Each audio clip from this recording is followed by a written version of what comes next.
एक समय की बात है, रामपुर नाम का एक गांव था जिसमें लोग बड़े हंसी खुशी से रहते थे। उसी गांव में हवेली में चुड़ैल रहती थी जो दिवाली के दिन किसी न किसी को मार देती थी। राहुल और सूरज दोनों अच्छे दोस्त थे। दिवाली के दिन दोनों बातें कर रहे थे कि दिवाली खुशियों का त्योहार है।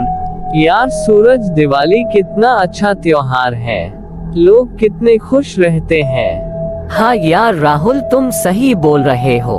लेकिन ज्यादातर लोग यह नहीं जानते हैं कि दिवाली की रात अमावस्या की रात होती है और हर अमावस्या की रात को काली शक्तियाँ सबसे ज्यादा ताकतवर हो जाती हैं। राहुल इस बात से अनजान था। दिवाली की रात वहाँ अपने दोस्त सूरज के साथ सड़क पर घूम रहा था। तभी सूरज की नज़र मंदिर के पीछे एक सुने घर पर पड़ी जहाँ लाल साड़ी पहने खूबसूरत लड़की दीपक जला रही थी। यार राहुल, वो लड़की कितनी सुंदर है, चलो उसको दिवाली की बधाई देते हैं। सूरज राहुल को लेकर उस घर पर गया। दोनों जैसे ही वहां पहुंचे तो देखा कि पूरा घर दियों से सजा हुआ है। उसने बालकनी में खड़ी उस खूबसूरत लड़की को देखा। उसने फिर वही मनमोहक मुस्कान दी और दोनों को अंदर बुलाने का इशारा किया। घर अंदर से भी उतना ही खूबसूरत था जितना बाहर से। खाने के लिए तरह तरह की चीजें टेबल पर रखी थी। राहुल ने टेबल से एक सेब उठाया और खाने लगा, लेकिन गलती से उसके हाथ से नीचे गिर गया। जैसे ही राहुल सेब लेने के लिए झुका तो उसने देखा कि टेबल के नीचे एक भयानक काली छाया पड़ी है जो राहुल को देखते ही गायब हो गई। राहुल जैसे ही यह बात सूरज को बताने के लिए उठा तो उसने देखा कि सूरज को सीढ़ियों से घसीटा जा रहा है। राहुल घबराने लगा। तभी अचानक घर में पायल की आवाज आने लगी, जैसे कोई लड़की एक कमरे से दूसरे कमरे में जा रही हो। कौन है वहाँ? मैं कहता हूँ जल्दी सामने आओ। राहुल उस आवाज का पीछा करते हुए सीढ़ियां चढ़े, लेकिन जैसे ही ऊपर गए तो देखा कि कमरे के अंदर सीलिंग फैन पर एक लाश लटकी हुई है। उस लाश का चेहरा देखकर राहुल बुरी तरह से कांपने लगा, क्योंकि वह लाश किसी और की नहीं बल्कि सूरज की थी। राहुल डर के मारे पीछे मुड़ा तो वही सुंदरी ठीक उसके सामने खड़ी थी और उसे देख मुस्कुरा रही थी।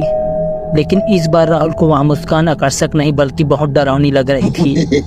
अचानक घर की सारी लाइटें बंद हो गई और घर धीरे धीरे खंडहर में बदल गया। वहाँ लड़की भी राहुल को देखकर मुस्कुरा रही थी। अचानक लाल साड़ी पहने उस लड़की की आंखें एकदम लाल हो गई और इसका चेहरा बहुत ही डरावना हो गया। राहुल उसे देखकर दंग रह गया। वहाँ लड़की हाथ में चाकू लिए राहुल की ओर बढ़ रही थी। राहुल किसी तरह होश में आया और बिना कुछ सोचे सीधे घर से निकल गया, लेकिन लड़की अभी भी राहुल की पीछा कर रही थी। लड़की ने उसे मारने के लिए राहुल की ओर हाथ बढ़ाया, लेकिन तब तक राहुल बाहर जा चुका था। उसने जल्दी से घर का दरवाजा बाहर से बंद कर दिया। वह लड़की हवेली के अंदर कैद हो गई। राहुल भागते भागते एक झोपड़ी के पास पहुंचा, जहां पर एक साधु बाबा बैठे थे। राहुल साधु बाबा से बोला, बाबा मुझे बचा लो, नहीं तो वहाँ चुड़ैल मुझे मार डालेगी। वैसे वो भी मेरे दोस्तों को मार दिया। साधु बाबा बोले, बेटा, उस हवेली में बहुत पहले एक लड़की रहती थी जो दिवाली के दिन मर गई थी। इसी कारण जो भी दिवाली के दिन उस हवेली के पास जाते हैं वह उसे मार देती है। राहुल बोले, साधु बाबा उससे बचने के लिए कुछ तो उपाय होगा। साधु बाबा बोले, उसे मारने का एक ही उपाय है। आज दिवाली का दिन है, इसलिए उसे आज ही मार सकते हैं। यह कहकर साधु बाबा और राहुल उस हवेली के पास पहुंचा। हवेली के चारों तरफ गंगा जल डाल दिया। गंगा जल के कारण चुड़ैल हवेली से बाहर नहीं निकल सकी।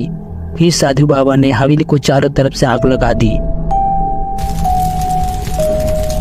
और चुड़ैल जलकर मर गई।